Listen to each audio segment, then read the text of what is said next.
오늘은 하나님은 우리들이 잘못하면 때리시지만은 망하게는 하지 않으신다 하는 말씀을 주제로 은혜를 나누고자 합니다. 며칠 전 저녁 뉴스에 코로나 집단 감염이 일어났던 IM 선교회 사무실을 향해서 한 주민이 분노의 달걀을 던졌습니다. 그런데 마침 그 달걀이 어디에 떨어졌느냐? 주 예수를 믿으라, 그리하면 너와 내 집이 구원을 얻으리라는 말씀 위에 떨어졌습니다. 그 말씀 위로 달걀이 주르륵 흘러내리는 그것을 본 어느 목사님은 그 장면이 마치 예수님께서 예루살렘 성을 향해서 우시는 예수님의 눈물처럼 보였다, 그렇게 말했습니다. 여러분은 어떠셨는지요? 저는 이 장면을 보면서 눈물의 선지자 예레미야가 눈물을 흘리며 선포하셨던 말씀이 생각났습니다. 많은 분들이 오해하는 것 가운데 하나는 하나님의 자녀들은 어떤 죄를 범해도 회개만 하면은 하나님이 다 용서해 주신다, 어떤 벌도 맞지 않는다 하는 생각을 하는데 그것은 큰 오해입니다. 왜냐? 이 말은 반은 맞지만 반은 틀린 말이에요. 성경에는 분명 악인이라도 불의한 자라도 회개하면 용서해 주신다는 말씀이 있어요. 이사야 55장 7절 말씀에 악인은 그의 길을, 불의한 자는 그의 생각을 버리고 여호와께로 돌아오라, 그리하면 그가 긍휼히 여기시리라. 우리 하나님께로 돌아오라, 그가 너그럽게 용서하시리라 하시면서 분명 용서의 말씀이 선포되어 있습니다. 또한 신약성경 요한일서 1장 9절 말씀에도 만일 우리가 우리 죄를 자백하면 그는 미쁘시고 의로우사 우리 죄를 사하시며 우리를 모든 불의에서 깨끗하게 하실 것이다 하는 용서의 말씀이 있습니다. 하지만 이 말씀은 하나님의 자녀들은 어떤 사고를 쳐도 벌받지 않는다는 그런 뜻이 아닙니다. 하나님은 용서는 하시되 그 벌에 합당한 벌은 주신다 하는 뜻입니다. 왜 하나님은 회개하면 용서는 하시되 때리시기는 하실까요? 징계는 하실까요? 그 이유는 하나님은 공의의 하나님이시면서도 사랑의 하나님이시기 때문입니다. 하나님은 공의의 하나님이시기 때문에 잘한 자에게는 상 주십니다. 그러나 잘못한 자에게는 벌을 주십니다. 그것은 징계의 사유가 되는 겁니다. 또한 하나님은 사랑의 하나님이시기 때문에 벌 주시더라도 완전히 망하게는 하지 않으십니다. 만약 하나님께서는 징계는 하지 않고 사랑만 하신다면, 용서만 해주신다면 이 세상은 정의가 사라지고 아수라장이 될 겁니다. 사랑은 언제나 정의와 함께 있을 때 그 사랑은 빛이 나는 겁니다. 만약 정의가 없는 사랑만 주장한다면 그 사랑은 가짜입니다. 만약 사랑이 없는 정의만 주장한다면 그 정의는 가짜입니다. 언제나 사랑은 정의와 함께 있어야 합니다. 또한 만약에 징계가 없는 사랑만 한다면 인간은 뉘우치고 고친다는 회개를 할 때 가룟 유다처럼 뉘우치는 회만 있고 행동으로 고치는 개는 안 할 겁니다. 하나님은 회도하고 계도하라. 그래서 하나님은 회개를 원하시는 겁니다. 오늘 우리들이 읽은 본문인 예레미야 30장 11절의 말씀은 하나님이 눈물의 선지자 예레미야 선지자를 통해서 주신 말씀입니다. 이스라엘이 지은 죄 때문에, 하나님께 죄를 짓고 사람에게 죄를 지은 것 때문에 하나님은 바빌론 제국을 통해서 이스라엘을 치셨습니다. 나라가 망했습니다. 성전은 불탔습니다. 백성들은 포로로 끌려가는 징계 속에서 주신 말씀이 오늘 본문의 말씀입니다. 하나님 뭐라고 말씀하십니까? 하나님은 징계는 하시지만 결코 너를 망하게는 하지 아니하신다 하신 말씀입니다. 예레미야 30장 오늘 본문 11절에는 하나님이 이 세상을 통치하시는 두 가지 원리가 기록되어져 있습니다. 먼저 하나님이 세상을 다스리는 첫 번째 원리는 사랑의 원리입니다. 오늘 본문 30장 11절 전반절의 말씀을 보십시오. 이는 여호와의 말씀이라. 내가 너와 함께 있어 너를 구원할 것이라. 너를 헛되었던 그 모든 이방을 내가 멸망시키리라. 그럴지라도 너만은 세상이 다 망할지라도 너만은 멸망시키지 아니하리라. 왜 하나님은 다 멸망하더라도 너만은 망하게 하지 않겠다 말씀하셨을까요? 도대체 너가 누구이기 때문입니까? 하나님이 택하신 하나님의 백성이기 때문입니다. 너는 누구냐? 너는 예수님이 피 흘려 죽어가면서 구원해 내신 하나님의 아들이요 딸이기 때문입니다. 그렇기에 너만은 멸망시키지 아니하리라. 하나님은 이렇게 사랑의 원리로 통치를 하신다는 겁니다. 하나님이 세상을 다스리는 두 번째 원리는 공의의 원리입니다.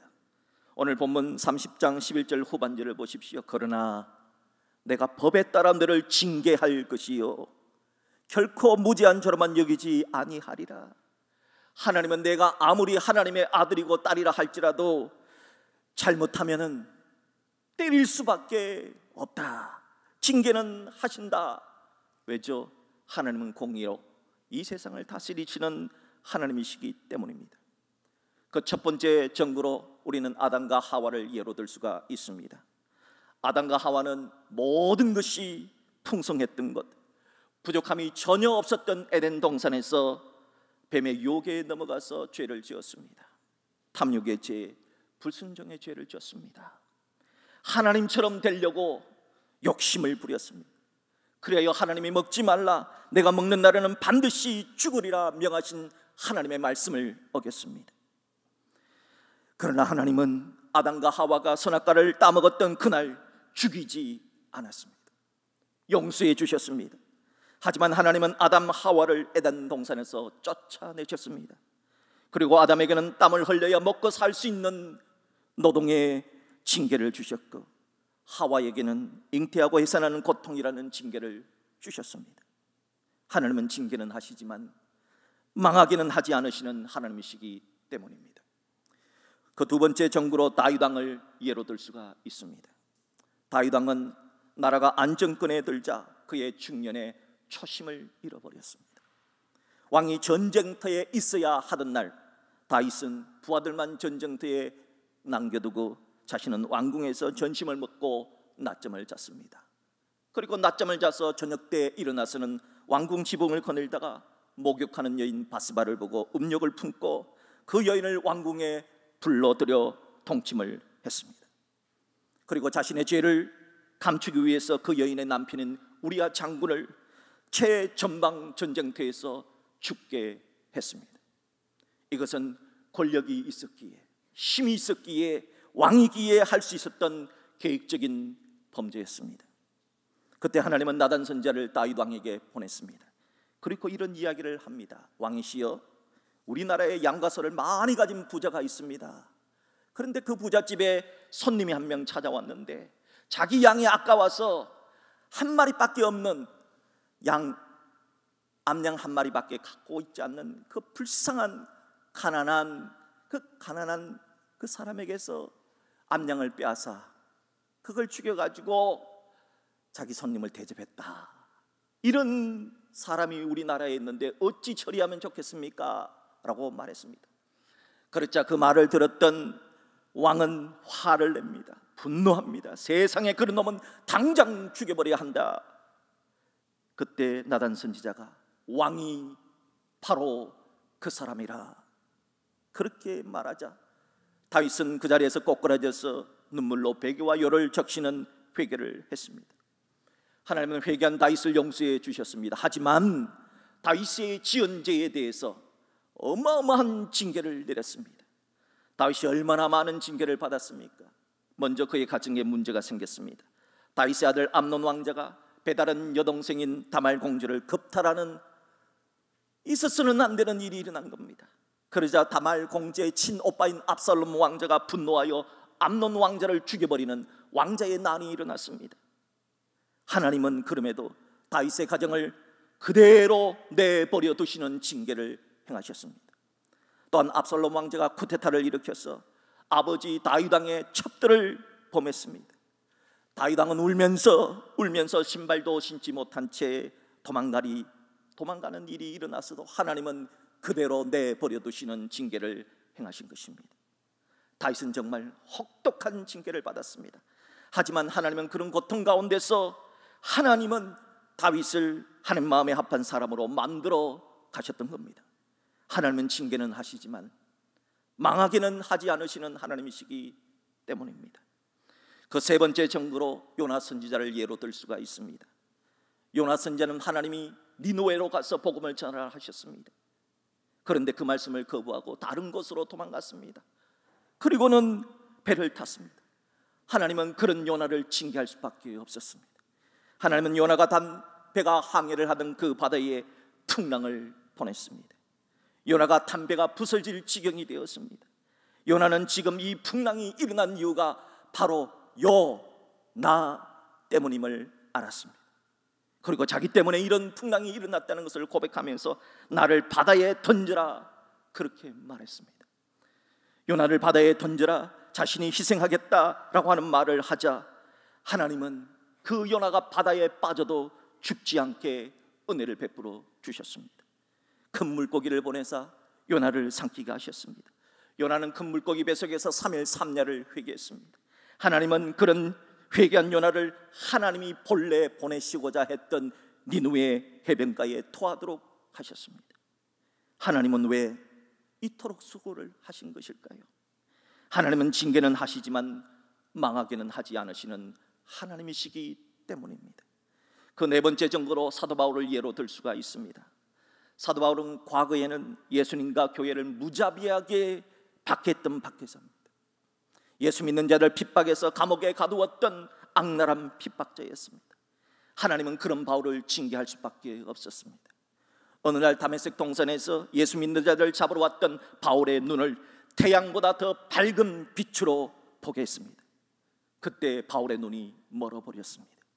그때 충격으로 바울은 안질 혹은 간질이라고 하는 육체의 가시를 갖게 되었습니다.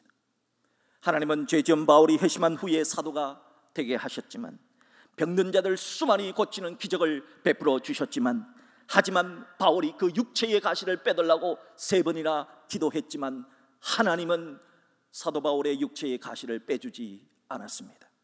그 이유는 육체의 가시는 내가 교만하지 않도록 하기 위한 하나님의 안전장치라 말씀하셨습니다.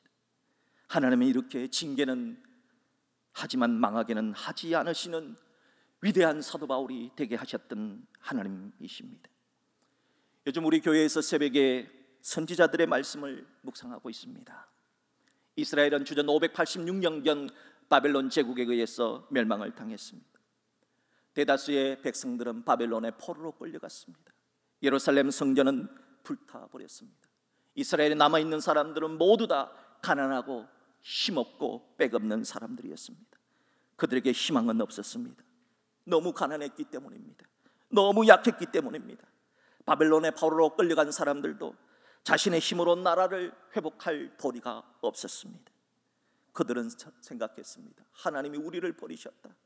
하나님이 우리를 버리셨다고 생각하는 그 생각에 좌절 속에서 절망하고 있었습니다.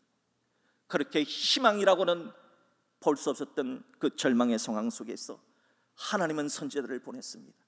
하나님은 그런 절망의 상황 속에서 이사야 선지자를 보내서 이사야 43장에서 이렇게 말씀하셨습니다. 보라, 내가 새 일을 행하리니 이제 나타낼 것이라. 너희가 그것을 알지 못하겠느냐?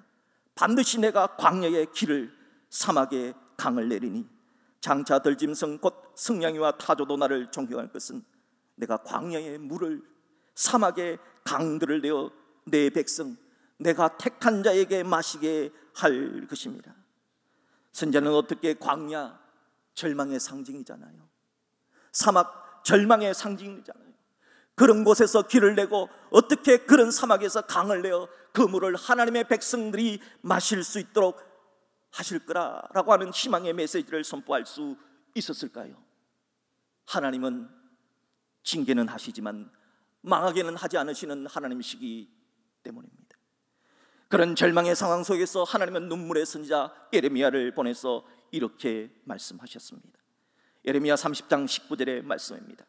그들에게서 감사하는 소리가 나오고 즐거워하는 자들의 소리가 나오리라.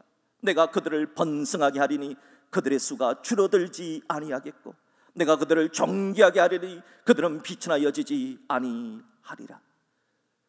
지금 나라를 빼앗긴 상태입니다. 성전은 불타 없어졌습니다. 백성들은 포로로 끌려갔습니다. 지금 남은 자들은 힘도 없고 가난하고 나약하기 짝이 없습니다. 울어야 되는 것이 마땅한 처지 아닙니까? 어떻게 울어야 되는 그런 처지 속에서 선지자는 감사의 소리, 즐거워하는 소리가 나게 하리라, 너희들을 번성하리라, 줄어들지 아니하리라, 너희들 존귀하게 하리라 하는 희망의 메시지를 선포할 수가 있었을까요? 하나님은 징계는 하시지만 망하게는 하지 않으시는 하나님이시기 때문입니다. 절망의 상황에 처했을 때 하박국 선지자는 역시 이렇게 선포했습니다. 비록 무화과 나무가 무성하지 못하며 포도나무에 열매가 없으며 감람나무에 소출이 없으며 밭에 먹을 것이 없으며 우리의 양이 없으며 외양간에 소가 없을지라도, 이건 분명히 절망의 상황이잖아요. 이런 절망의 상황 속에서 선지자가 뭐라고 외칩니까? 나는 그런 절망의 상황 속에서도 여호와로 말미암아 즐거워하며 나의 구원의 하나님으로 말미암아 기뻐하리로다. 희망의 메시지를 선포했습니다. 어떻게 이렇게 절망에서 희망을 선포할 수 있었을까요? 하나님은 징계는 하시지만 하나님은 망하게는 하지 않으시는 하나님이시기 때문입니다. 하나님은 절망의 상황에 처했을 때 학개 선지자를 보내서 이렇게 말씀하셨습니다. 곡식종자가 아직도 창고에 있느냐? 무화과나무, 포도나무, 무화과나무, 석류나무, 감람나무의 열매가 맺지 못하였느니라. 지금 이스라엘은 자신들의 힘으로 나라를 회복할 수도 없고 바벨론에서 돌아올 수도 없습니다. 그런데 이렇게 울고 싶은 상황에서 어떤 말씀을 선포하는가 보십시오. 그러나 오늘부터는 내가 너희에게 복을 주리라. 오늘부터는 내가 너희에게 복을 주리라. 어떻게 절망의 상황에서 오늘부터는 내가 너희에게 복을 주리라는 하나님의 말씀을 선포할 수 있었을까요? 하나님은 징계는 하시지만 망하게는 하지 않으시는 하나님이시기 때문입니다. 과연 오늘 하나님은 예레미야 선지자를 통해서 우리에게 무엇을 말씀하려고 하시는 것일까요? 첫째는 하나님께 맞을 짓 하지 말라는 겁니다. 징계를 받지 않는 자 되라는 겁니다. 그러려면 어찌해야 될까요? 하나님께 안 맞으려면 어찌해야 될까? 그것은 하나님을 떠나서는 안 된다는 겁니다. 하나님을 떠나지 말고 말씀을 떠나지 말고 예수 안에, 하나님 안에, 말씀 안에 살아야 한다는 겁니다. 누가복음 15장에는 그 유명한 탕자의 비유가 나옵니다. 탕자는 아버지에게 엄청난 유산을 받아 나갔습니다. 그 많은 돈 가지고 나갔는데 어떻게 됩니까? 나중에는 굶주리고 먹을 것 없어 돼지가 먹는 먹이를 먹는 신세가 되지 않습니까? 어째서 그 많은 유산을 챙겨 나간데도 탕자가 이런 비참한 신세가 된 것입니까? 흥청망청 재산을 낭비했습니까? 맞습니다. 하지만 그것보다 더 근본적인 문제가 있습니다. 탕자가 세상 유혹에 빠져서입니까? 그것도 맞습니다. 하지만 그것보다 더 근본적인 문제가 있습니다. 그게 뭘까요? 탕자가 자신의 입으로 고백하는 말을 한번 들어보세요. 내 아버지에게는 양식이 풍족한 품꾼이 얼마나 많은가. 나는 여기서 줄여 죽는구나. 내 아버지 집에 있을 때는 풍족했다는 겁니다. 그런데 아버지를 떠나니 줄여 죽는구나. 근본적인 대답은 탕자가 아버지를 떠났기 때문입니다. 집 나가서 고생했다는 겁니다. 양식 아닌 곳으로 갔다는 겁니다. 아모스 선지자는 아모스 8장 11절에서 탕자가 하는 대답을 정확하게 예언을 했습니다. 아모스 8장 11절의 말씀입니다. 주 여호와의 말씀이니라. 보라, 날이 이를지라 내가 기근을 땅에 보내리니 양식이 없어 주림이 아니며. 기근이라고 하는 것은 양식의 문제가 아니라는 겁니다. 그러면 무슨 문제입니까? 물이 없어 가람이 아니요, 물 문제도 아니라는 겁니다. 그럼 도대체 무슨 문제입니까? 여호와의 말씀을 듣지 못한 기갈이라. 말씀을 듣지 못한 기갈이다. 말씀의 문제라는 겁니다. 사랑하는 여러분, 하나님 안에 있을 때, 말씀 안에 있을 때 매맞지 않을 수 있습니다. 사랑하는 여러분, 부디 하나님의 말씀 안에 있어서 매맞지 않는 여러분 되시기를 주의 이름으로 축복합니다. 둘째로, 지금 혹시 하나님께서 나를 때리고 있다고 생각하는 분들은 다시 하나님께로 돌아오라는 말씀입니다. 계속 탕자 이야기를 나눠봅시다. 탕자는 깨닫게 됩니다. 집 나오면 고생이라는 거, 아버지 떠났기에 굶는 신세가 됐다는 거, 내 아버지 집에는 풍족했는데 아버지를 벗어나니까, 하나님을 벗어나니까 이 고생하는구나. 그걸 깨닫고 난 다음 탕자가 뭐라고 말하는지, 탕자가 어떤 행동을 취하는지를 보십시오. 누가복음 15장 18절로 20절입니다. 내가 일어나 탕자가 일어났습니다. 아버지께로 가서 이르기를, 아버지, 내가 하늘과 아버지께 죄를 지어사오니. 탕자는 자신의 죄를 인정했습니다. 그리고 지금부터는 아버지의 아들이라 일컬음을 감당하지 못하겠나이다. 나를 품꾼의 하늘로 보소서 하리라 하고, 탕자는 회개 가운데 뉘우칠 회자, 회를 했습니다. 그리고 또 뭘 하는가 보세요. 이에 일어나서 아버지께로 돌아가니라. 아버지께로 돌아갔습니다. 회개 중에 고칠 개를 했다는 겁니다. 하나님은 회개를 원하십니다. 탕자가 회하고 개를 했습니다. 그러자 아버지가 어떻게 반응하셨는가 보십시오. 아직도 거리가 먼데, 그러니까 멀찍이 떨어져 있는데도 불구하고 아버지가 그를 보고 측은히 여겨 달려갑니다. 목을 안고 입을 맞춥니다. 그리고는 제일 좋은 옷을 입힙니다. 손에 가락지를 끼웁니다. 발에 좋은 신을 신깁니다. 그리고 살찐 송아지 잡아 잔치를 벌입니다. 이것이 바로 때리시지만 망하게는 하지 않으시는 사랑의 우리 하늘 아버지이십니다. 저는 지난주에 새빛이라는 월간 잡지 1호로에서 시각장애를 지니셨던, 하나님께 두들겨 맞아 눈이 멀게 되었던 안요한 목사님이 쓰신 간증을 읽어보게 되었습니다. 그 간증의 제목이 시련은 있었지만 망하게는 하지 않으시는 하나님이다 하는 간증이었습니다. 안요한 목사님이 종교개혁가 마르틴 루터가 종교개혁을 받았던 독일의 보름스라고 하는 시에 간 적이 있었답니다. 지금도 보름스 시에 가면은 500년 전에 마르틴 루터가 종교개혁을 일으켰는데 그를 사형에 처하고자 재판을 열었던 보름시 시의회의 재판정이 그대로 있습니다. 마르틴 루터는 보름스 재판장에서 이런 기도를 드렸습니다. 하나님, 제가 이곳에 지금 서 있습니다. 저는 아무것도 할 수 없습니다. 하나님, 나를 도와 주옵소서. 안 목사님이 그곳에서 루터의 기도문을 묵상하다가 문득 자신의 과거가 생각이 나서 숫자로 자신의 과거를 회상해 보았답니다. 나는 정말 아무것도 없으니까 숫자로 말하면 나는 0이야, 제로야. 시련은, 하나님께서 주신 시련은 나를 1도 2도 3도 아닌 0으로 만들어 버렸지. 하지만 하나님은 그런 0인 나를 하나님께서 결코 망하지 않게 하셔서 하나님께서 나를 10으로, 숫자가 가득 찬 10으로 만들어 주셔서, 하나님은 나에게 시련은 주셨지만 결코 망하게 하지 않으시는 하나님이셨어. 그러면서 독자들에게 이런 제안을 했습니다. 여러분도 한번 계산해 보세요. 여러분도 여러분 인생을 한번 계산해 보세요.